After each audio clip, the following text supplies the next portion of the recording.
Hi, I'm Jack Conrad, Director of High Performance at DVTA, and I'm with Coach Brad Adams, Director of the Intermediates and Head Coach of Villanova University.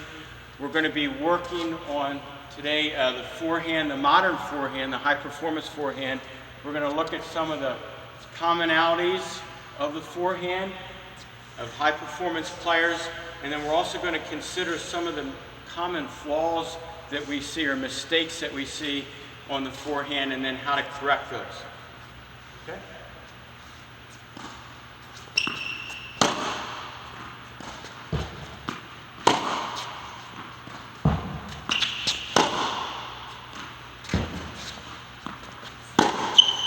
Okay, so that's the forehand. Now, in terms of the biomechanics of the forehand, first thing we're looking for is a split step. So that's what we call the ground reaction force. So power is going to start from the ground up. You want to make sure when you're splitting that you get a nice wide base. Your feet are actually outside of your shoulders. From there, I'm going to move to the ball, and I'm going to turn that shoulder.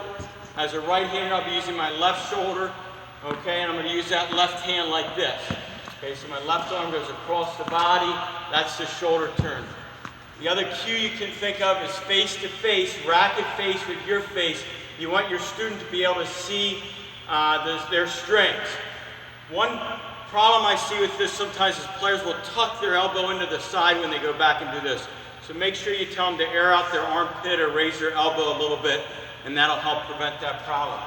Okay, from there, I'm going to load that outside leg on an outside ball. If it's a little shorter and lower, I can come up and square it off a little bit. So your footwork's going to be situational.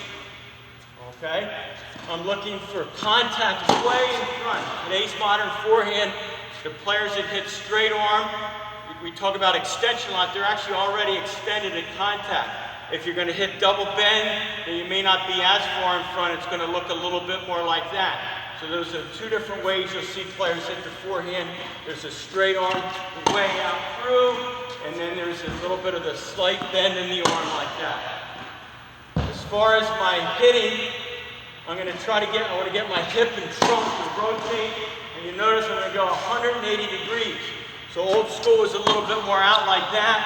Modern tennis, you're going to see the full rotation coming all the way around.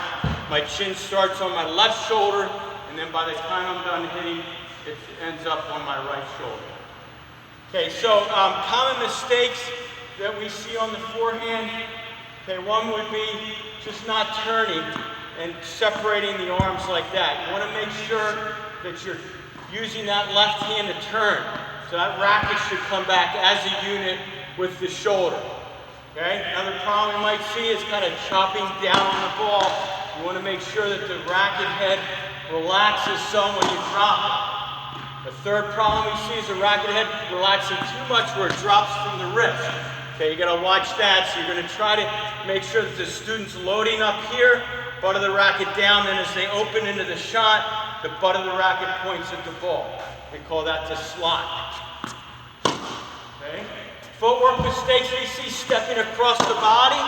That's going to block off your kinetic chain.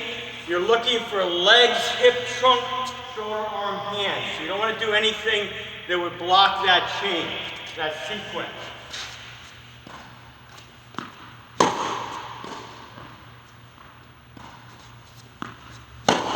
So there you go, there's the modern forehand.